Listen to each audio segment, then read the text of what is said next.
Hello everyone, welcome to sweet memories. Upcoming రివ్యూలోకి వెళ్ళిపోదాం.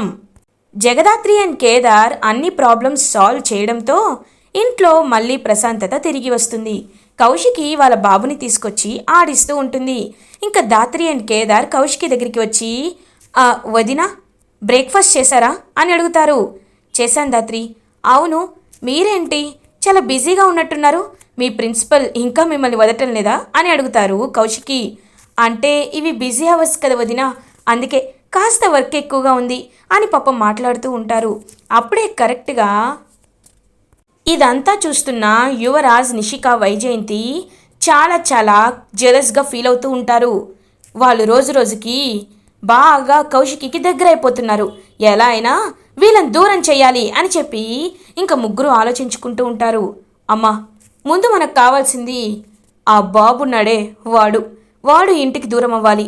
ఆ డిఎన్ఏ రిపోర్ట్స్ని మారిస్తే అప్పుడు దూరం అయిపోయినట్టే కదా అని చెప్పి హ్యాపీగా యువరాజ్ చూస్తూ ఉంటాడు. కరెక్టే యువరాజ్, కానీ డిఎన్ఏ రిపోర్ట్స్ చేంజ్ చేయడం అంటే అది చాలా పెద్ద విషయం కదా అని అంటారు. అయ్యో, నేనున్నాను కదా, నేను చూసుకుంటాను అని చెప్పి యువరాజ్ అయితే హాస్పిటల్కి వెళ్తాడు. హాస్పిటల్కి వెళ్ళి డాక్టర్తో మాట్లాడి ఇప్పుడు నువ్వు డిఎన్ఏ రిపోర్ట్స్ మార్చాలి, నేను చెప్పినట్లు చేయాలి అని అంటారు. లేదు, కుదరదు, ఎందుకంటే డిఎన్ఏ రిపోర్ట్స్ అనేవి చాలా సెన్సిటివ్ మ్యాటర్, మీరు చెప్పినట్టు ఎలా రాస్తాను అని అంటాడనమాట డాక్టర్. ఇంకా వెంటనే యువరాజ్ గన్ పెట్టి బెదిరించి డాక్టర్ తలపై గన్ పెట్టి, చూడండి డాక్టర్, మీ ప్రాణాల గురించి ఆలోచిస్తే బ్రతుకుతారు, వేరే వాళ్ళ గురించి ఆలోచిస్తే పైకి పోతారు, నిర్ణయం మీదే అని గన్ పెట్టేసరికి ఓకే ఓకే మారుస్తాను అని ఒప్పుకుంటారు పాపం doctor. That's good doctor, okay, మీకు రావాల్సిన అమౌంట్ కూడా పంపిస్తానులేండి, ఎవరిని ఊరికే డబ్బులు ఉంచుకోను అని చెప్పి ఇంకా అలా అక్కడి నుండి అయితే వెళ్ళిపోతాడనమాట యువరాజ్. వైజయంతి, నిషిక టెన్షన్గా చూస్తూ ఉంటారు. అబ్బోడా, పనిపై బయటికి వెళ్ళావు కదా, సక్సెస్ అయిందా అని అడుగుతుంది వైజయంతి. రేపు చూస్తారు కదమ్మా ఏమవుతుందో, అప్పటి వరకు మీకు కూడా సస్పెన్స్, వెయిట్ అండ్ సీ అని చెప్పి అక్కడి నుండి వెళ్ళిపోతాడు యువరాజ్. ఇదేంటి వీడు మనల్ని కూడా టెన్షన్లో పెట్టాడు ఏంటో అని చెప్పి వైజయంతి, నిషిక అక్కడి నుండి వెళ్ళిపోతారు. ఇది ఇలా ఉండగా మార్నింగ్ అవుతుంది. కౌశికి వాళ్ళ ఇంటికి సురేష్ అండ్ సురేష్ వాళ్ళ అమ్మ రీచ్ అవుతారు. ఇంకలా చెల్లెమ్మ కూర్చోండి అని అంటారు. సుధాకర్, మేము మర్యాదలు తీసుకోవడానికి రాలేదు అల్లుడు గారు, మేము మర్యాదలు చేయడానికి రాలేదు, తీసుకోవడానికి కూడా రాలేదు, మేము నిజాలు తెలుసుకోవడానికే వచ్చాం, ఖచ్చితంగా నిజాలు తెలుసుకొనే వెళ్తాం. ఏమా కౌశికి, డిఎన్ఏ రిపోర్ట్స్ 2 రోజుల్లో వస్తాయని చెప్పావు, 2 రోజులు అయిపోయింది, ఇంకా రాలేదా అని అడుగుతారు ఆదిలక్ష్మి. ఇంకా వెంటనే పాపం కౌశికి, అత్తయ్య ఇప్పుడే కాల్ చేశాను, ఆన్ ద వే అంట, పంపిస్తానన్నారు అని అంటారు కౌశికి. ఇవాల్టితో వీడు ఏ ఇంటి వారసుడో అనాదో తెలిసిపోతుంది అని చెప్పి కౌశికి వాళ్ళ అత్తయ్య వెయిట్ చేస్తూ ఉంటుంది. ఇంకా యువరాజ్ అలా చూస్తూ ఉంటాడు. అప్పుడే డిఎన్ఏ రిపోర్ట్స్ ఇంటికి వస్తాయి. కౌశికి బాబు డిఎన్ఏ రిపోర్ట్స్ జగదాత్రి తీసుకొని ఓపెన్ చేసి చూస్తూ ఉంటుంది. ఒక్కసారిగా షాక్ అయిపోతుంది దాత్రి. ఇంకా వెంటనే కేదార్, ఒకసారి ఏమైంది దాత్రి, ఎందుకలా ఉన్నావు, అయ్యో దాత్రి అని చెప్పి డిఎన్ఏ రిపోర్ట్స్ తీసుకొని చూడగానే కేదార్ కూడా షాక్ అయిపోతాడు. ఏమైంది ఏమైంది కేదార్, అందులో పాజిటివే వచ్చింది కదా, మ్యాచ్ అయ్యాయనే వచ్చింది కదా అని అడుగుతారు సురేష్. డిఎన్ఏ మ్యాచ్ కాలేదని వచ్చింది బావా అని అంటారు కేదార్. ఒక్కసారిగా షాక్ అయిపోతారు సురేష్. ఇంకా కౌశికి, పాపం జగదాత్రి, కేదార్ అందరూ షాకింగ్గా చూస్తూ ఉంటారు. కౌశికి బాబు డిఎన్ఏ రిపోర్ట్స్ నెగిటివ్ రావడంతో యువరాజ్ చాలా అంటే చాలా హ్యాపీగా ఫీల్ అవుతారు. అలా ఇంకా సురేష్ వాళ్ళ అమ్మ కౌశికి వాళ్ళ అత్తయ్య కౌశికి దగ్గరికి వచ్చి, ఏంటి కౌశికి, చెప్పాం, నిన్న చెప్పింది గుర్తుందా, ఎప్పుడైతే ఈ బాబు ఈ ఇంటి వారసుడు కాదు, వీడు నా మనవడు కాదు అని తేలిన వెంటనే వీణ్ణి అనాథ శరణాలయంలో వదిలేయాలి అని చెప్పాను, గుర్తుందా అని అంటారు కౌశికితో వాళ్ళ అత్తయ్య. కౌశికి పాపం బాధపడుతూ ఉంటుంది. అత్తయ్య, ఎక్కడ ఏం జరిగిందో నాకు తెలియదు, కానీ వీడు నా బాబే అత్తయ్య, వీడు నా కొడుకే, నా కొడుకు గురించి నాకు తెలీదా అని అంటారు. చూడు కౌశికి, ఒకవేళ వాడు నీ కొడుకే అయితే డిఎన్ఏ రిపోర్ట్స్ ఎందుకు నెగిటివ్గా వస్తాయి, డిఎన్ఏ రిపోర్ట్స్ అనేవి అబద్ధం చెప్పావు కదా మనుషులు చెప్పినట్టు, కాబట్టి వీటినే నేను నమ్ముతాను, నేను పుట్టినప్పుడు లేను, డెలివరీ అప్పుడు నేను రాలేదు.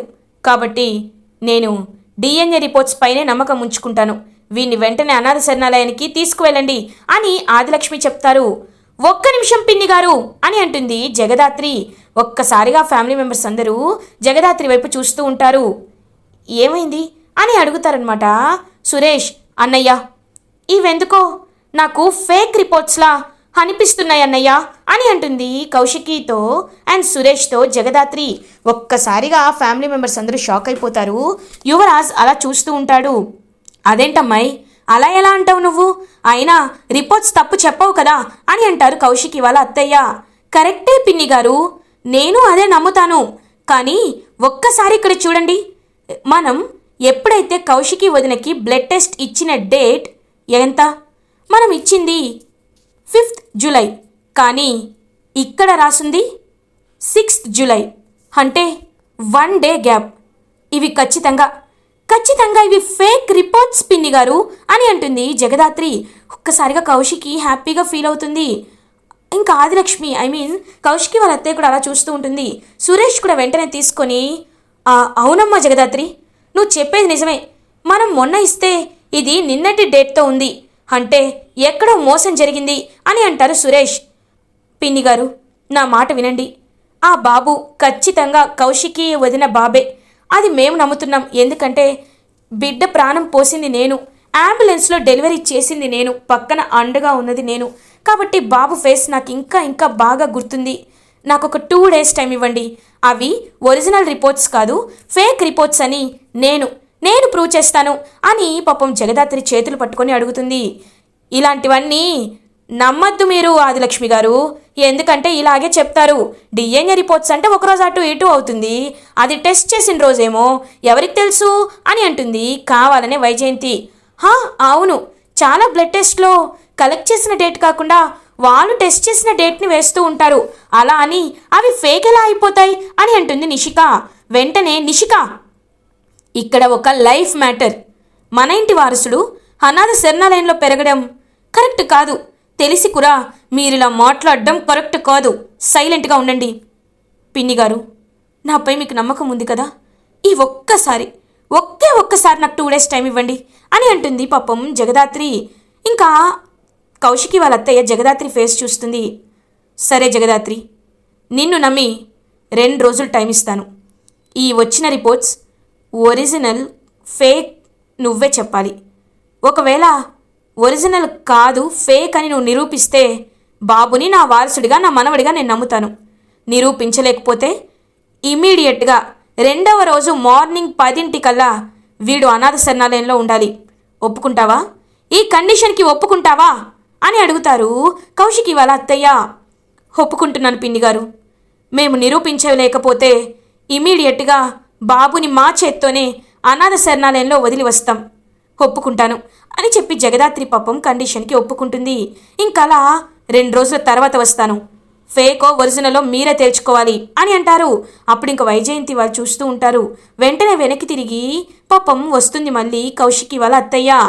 లేదు, మీరు తిమ్మిని బమ్మిని తిమ్మిని చేస్తారు. మీ గురించి నాకు బాగా తెలుసు. ఒకవేళ ఈలోపు డిఎన్ఏ రిపోర్ట్లని మార్చేస్తే? అందుకే నేను ఈ 2 రోజులు ఇక్కడే ఉంటాను. అసలు నా మనవడ కాదా అని తెలుసుకొని ఇక్కడి నుండి వెళ్తాను అని చెప్పి ఇంట్లోనే ఉంటానని ఫిక్స్ అవుతుంది కౌశికి వాళ్ళ అత్తయ్య. చెల్లెమ్మా, ఇంట్లోనే ఉండండి, మీకే లోటు రాదు అని చెప్పి ఇంకా సురేష్ వాళ్ళ అమ్మ ఉండడానికి అన్ని ఏర్పాట్లు చేస్తూ ఉంటారనమాట జగదాత్రి, కేదార్, సుధాకర్. ఇది ఇలా ఉండగా మార్నింగ్ అవుతుంది. కౌశికి తన బాబుని తీసుకొని బయటికి వచ్చేసరికి ఇంకా సురేష్ పాపం బాబుని ఎత్తుకోవడానికి వెళ్తూ ఉంటారు. సురేష్, హాగు, వాడు మనవాడు కాదు, పరాయివాడు. నిరూపణ కూడా ఉంది. ఇంకా నువ్వు వాడిని ముట్టుకోవద్దు అని అంటారు సురేష్ వాళ్ళ అమ్మ. పాపం కౌశికి చాలా బాధపడుతూ ఉంటే జగదాత్రి, కేదార్, వదినా, బాబుని మాకు ఇవ్వండి, మేము వీడికి స్నానం చేపిస్తామని చెప్పి జగదాత్రి, కేదార్ ఇద్దరు వెళ్ళి బాబుకి స్నానం చేపిస్తూ ఉంటారు. అదంతా చూస్తూ పాపం సురేష్ హ్యాపీగా ఫీల్ అవుతారు. అమ్మా జగదాత్రి, ఇప్పుడు నా నమ్మకం, ఆశలు అన్నీ నీపైనే అమ్మా. నువ్వు నిరూపిస్తానన్నావు. నిరూపించేంత ధైర్యం నీకుందని నాకు తెలుసు. నిజంగా నువ్వు నిరూపించిందే నిజం అవ్వాలని, వీడు నా వారసుడే అవ్వాలని మనస్ఫూర్తిగా కోరుకుంటున్నాను అని అంటారు సురేష్. ఖచ్చితంగా అన్నయ్య, మీరు అనుకున్నదే నిజమవుతుంది, వీడు మీ బిడ్డే అన్నయ్య అని చెప్పి అనేసరికి పాపం సురేష్ ప్రేమగా ఎత్తుకుంటాడనమాట బాబుని. అప్పుడే కరెక్ట్గా ఫోన్ కాల్ వస్తుంది జగదాత్రికి. సరే అన్నయ్య, బాబుకి స్నానం అయిపోయింది, మీరు తీసుకువెళ్ళండి, నేను వస్తానని చెప్పి అక్కడి నుండి బయటకు వచ్చేస్తారు జగదాత్రి అండ్ కేదార్. జై హింద్ సార్, మీ హెల్త్ ఎలా ఉంది sir? Are you all right now అని అడుగుతుంది Jagadhatri. Jai Hind JD, I'm perfectly all right, నిన్న నైటే డిశ్చార్జ్ అయ్యి కూడా ఇంటికి వచ్చేసాను అని అంటారు Sadhunayak. We know sir, you can recover very fast. Sir, మీనన్కి నేను అటాక్ చేయడం జరిగింది, తన బ్యాక్ సైడ్ బోన్కి బుల్లెట్ తగిలింది. బట్ మా డౌట్ ఏంటంటే మీనన్ బ్రతుకున్నాడా చచ్చిపోయాడా అన్నదే మాకు తెలియదు సార్ అని అంటుంది JD. Maybe or may not. ఒకవేళ సోషల్ మీడియాలో ఏ న్యూస్ వచ్చినా డోంట్ బిలీవ్ ఇట్. ఎందుకంటే మీనన్ ఇలాంటి ట్రిక్స్ చాలా చేశాడు. చనిపోయినట్టు చాలామంది నమ్మించి అండర్ గ్రౌండ్ మాఫియాని ఏలుతూ ఉంటాడు. కాబట్టి ఇప్పుడు మీ దృష్టి మీనన్ పై నుండి కాకుండా మినిస్టర్ పైకి షిఫ్ట్ చేయండి. మినిస్టర్కి ఇప్పుడు మీరు సెక్యూరిటీ గార్డ్గా రావాలి, గుర్తుంది కదా సెక్యూరిటీగా అని చెప్పి అంటారు. ఎస్ సార్, ఇప్పుడే బయలుదేరుతామని చెప్పి ఇంకా అలా జగదాత్రి అండ్ కేదార్ జేడీ కేడీలుగా మారి మినిస్టర్ వాళ్ళ ఇంటికి వెళ్తారు. మినిస్టర్ తాయారు పగతో రగిలిపోతూ ఉంటుంది. ఏమైందమ్మా అని అంటారు. ఆ మీనన్ గాడు ఏదో చేసేస్తాడనుకొని వాణ్ణి నమ్మి బాధ్యత అప్పచెప్తే బంగారం లాంటి ఛాన్సు ఈగోకి పోయి పోగొట్టుకున్నాడు. వాళ్ళు స్పృహ కోల్పోయినప్పుడే వేసేస్తుంటే ఈ పాటికి పని అయిపోయేది. కానీ వాడు నన్ను చూడాలి, నేను చంపేది చూడాలి అని ఈగోలకు పోయాడు అని అంటారు మినిస్టర్ తాయారు. అవునమ్మా, అందుకే నేను ఒక అద్భుతమైన ప్లాన్ వేశాను అని అంటారు. ఏంటది అని అడుగుతుంది మినిస్టర్. మినిస్టర్ తాయారు వాళ్ళ కొడుకు చెప్తూ ఉంటాడు. అమ్మా ఒకసారి చూడు, బుల్లెట్స్ అని అంటారు. అవును బుల్లెట్స్, వీటితో మనకేం పనిరా అని అడుగుతుంది తాయారు. అమ్మా ఈ బుల్లెట్స్ని మనం ఎలా అయినా వాడుకోవచ్చు. ఒకసారి చూడు, జేడీ కేడీ వస్తారు, మనకి సెక్యూరిటీ ఇస్తారు. ఈలోపు నువ్వు బాల్కనీలో గట్టిగా అరుస్తావు. అప్పుడు జేడీ కేడీ పరిగెట్టుకుంటూ వస్తారు. నేను ఈ బుల్లెట్స్ని నేలపై వేస్తాను. అప్పుడు జేడీ చూసుకోకుండా ఈ బుల్లెట్పై కాళ్ళు వేస్తుంది, స్లిప్ అవుతుంది, టెర్రస్ పై నుండి పడిపోతుంది, స్పాట్లోనే చనిపోతుంది. అప్పుడు మన పైకి రాదు, యాక్సిడెంటల్గా జరిగిపోయిందని ఎవరికి డౌట్ రాదు. ఏమంటావమ్మా అని అంటారు మినిస్టర్ కొడుకు విక్కీ. నిజంగా సూపర్ ఐడియారా, ఇది ఇంప్లిమెంట్ చేస్తే ఖచ్చితంగా ఎవ్వరికీ అనుమానం కూడా రాదు. అయితే వెళ్ళి చేసేయని చెప్పి ఇంకా ప్లాన్ అయితే ఓకే చేస్తారు తాయారు. మినిస్టర్ కొడుకు విక్కీ, జేడీ ఇవాళ నీ చావు ముహూర్తం పెట్టేశా, నేను మీనన్లా తల తిక్కోండి కాదు, పర్ఫెక్ట్గా ఇంప్లిమెంట్ చేస్తా అని చెప్పి జేడీకేడి ఎప్పుడు వస్తారా అని ఎదురు చూస్తూ ఉంటాడనమాట మినిస్టర్ కొడుకు విక్కీ. జేడీకేడి మినిస్టర్ తాయారు వాళ్ళ ఇంటికి రీచ్ అవుతారు. తాయారు జ్యూస్ తాగుతూ, రండప్పా రండి, జ్యూస్ తీసుకుంటారా అని అడుగుతారు. మాకేమీ వద్దు, డ్యూటీలో మేమేమి డ్రింక్ చేయం అని అంటుంది జేడీ. నువ్వు చాలా తెలివైనవి మమ్మీ, నువ్వు మాతో చేతులు కలిపితే ఇంకా బాగుంటుంది పోరి అని అంటుంది మినిస్టర్ తాయారు. చూడండి తాయారు, భయపడే వాళ్ళకి భయపెట్టే వాళ్ళకి చాలా తేడా ఉంది. నీతి నిజాయితీతో ఎప్పుడు ఉండేవాళ్ళు భయపెడతారు. నీతి నిజాయితీ లేకుండా అవినీతికి పాల్పడే వాళ్ళు మొదట్లో భయపడతారు, కానీ నిప్పు లాంటి నిజానికి భయపడతారు. ముందుగా వాళ్ళు భయపెడతారు కానీ తర్వాత భయపడతారు. మేము అలా కాదు. ఈ ఒంటిపై యూనిఫామ్ ఉండేంత వరకు మేము ఇలాగే నీతి నిజాయితీతోనే పోరాడతాం. అలా అని మేము ప్రామిస్ చేశాం. మా ప్రామిస్ని మేము నిలబెట్టుకుంటాం. మా ఊపిరినంత వరకు సిన్సియర్గా డ్యూటీ చేసుకుంటాం అని అంటుంది జేడీ. సరే సరే, నేను పైన రూమ్లో చాలా పనుంది, కొంతమంది ఇంపార్టెంట్ మినిస్టర్లు వస్తున్నారు, వాళ్ళతో మాట్లాడాలి అని చెప్పి పైకి వెళ్తుంది. ఇంకా వెంటనే మినిస్టర్ కొడుకు విక్కీ సైగ చేస్తాడు ఓకే అని చెప్పి. ఇంకా అలా వెంటనే కావాలని మినిస్టర్ తాయారు కాపాడండి కాపాడండి అని చెప్పి అరుస్తూ ఉంటుంది.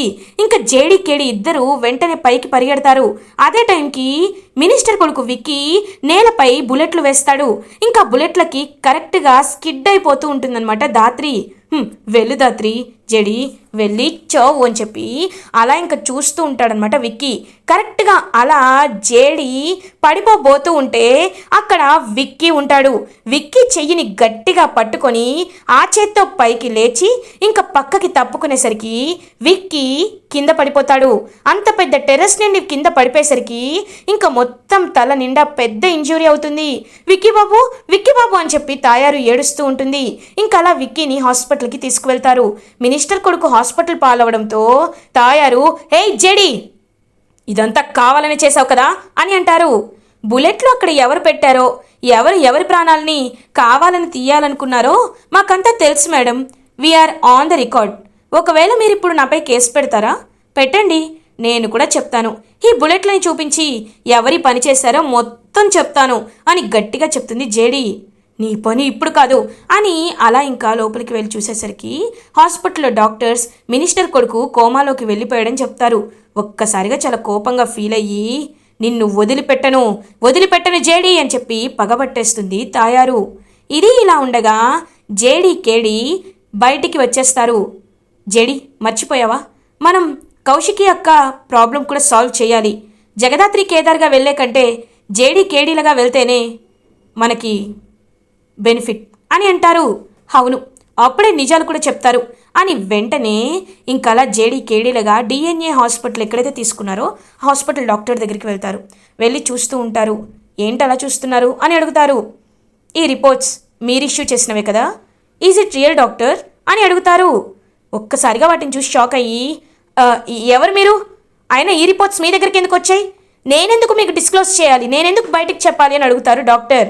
We are police IPS officer JD and he's KD, one of the best police officers. So ఇప్పుడు చెప్పండి, ఇవి నిజమైన రిపోర్టా ఫేక్ రిపోర్టా అని అడుగుతారు. మేడం ఇవి నిజమైనవే మేడం అని అంటారు. వెంటనే కేడి గన్ గురి పెడతాడనమాట డాక్టర్కి. పాయింట్ బ్లాంక్లో గన్ పెట్టేసరికి డాక్టర్ ఒక్కసారిగా షాక్ అయిపోతారు. ఇవి నిజమైతే బ్లడ్ రిపోర్ట్ తీసుకున్న డేట్, ఇచ్చిన డేట్ ఒకటి ఉంటుందా మిస్టర్ రాజగోపాల్ అని అంటుంది. ఒక్కసారిగా డాక్టర్ షాక్ అయిపోతారు. ప్లీజ్ నన్నేమి చేయొద్దు, నన్ను వదిలేయండి, నేనంతా చెప్పేస్తాను. డిఎన్ఏ రిపోర్ట్లని నాకు మార్చమని నన్ను బెదిరించారు, చంపేస్తానన్నారు, అందుకే నేను మార్చాను అని చెప్పి ఇంకలా నిజం ఒప్పేసుకుంటారు. ఎవరు చెప్పింది అని అడుగుతారు. యువరాజ్ అని అంటారు. ఒక్కసారిగా యువరాజ్ పేరు విని షాక్ అయిపోతారు జేడీ అండ్ కేడీ. ఎంత చెప్పినా యువరాజ్ మారటం లేదు. ఈసారి అస్సలు వదిలిపెట్టకూడదు. ముందు ఒరిజినల్ రిపోర్ట్స్ని ఫైల్ చేయండి, త్వరగా వాటిని ఇంటికి పంపించండి అని గట్టిగా చెప్తుంది జేడీ. ఇంకా ఒరిజినల్ రిపోర్ట్స్ని అయితే ఇష్యూ చేస్తారు. సో ఒరిజినల్ రిపోర్ట్స్ని తీసుకొని జగదాత్రి కేదార్ అయితే ఇంటికి వస్తారు. వదినా ఇదిగోండి బాబుకి సంబంధించిన ఒరిజినల్ రిపోర్ట్స్ అని చూపించేసరికి వాటిని చూసి చాలా హ్యాపీగా ఫీల్ అవుతుంది కౌశికి. ఇంకా వాళ్ళ అత్తయ్యకి ఆ ఒరిజినల్ రిపోర్ట్స్ చూపించేసరికి ఇంకా ఆవిడ కూడా అలా చూస్తూ ఉంటారు. సో జగదాత్రి కౌశికిపై పడ్డ నిందని, తప్పుడు డిఎన్ఏ రిపోర్ట్స్ని కరెక్ట్ చేసి సాక్ష్యాల్ని తీసుకువచ్చి అందరి ముందు కౌశికి నిజాయితీని ప్రూవ్ చేస్తారు. కౌశికి చాలా హ్యాపీగా ఫీల్ అవుతుంది. ఇలా ఎపిసోడ్ ఎండ్ అవుతుంది. ఫర్దర్ ఎపిసోడ్ రివ్యూస్ ముందుగా మీకు కావాలి అనుకుంటే మా ఛానల్ని సబ్స్క్రైబ్ చేసుకోండి. Thanks for watching.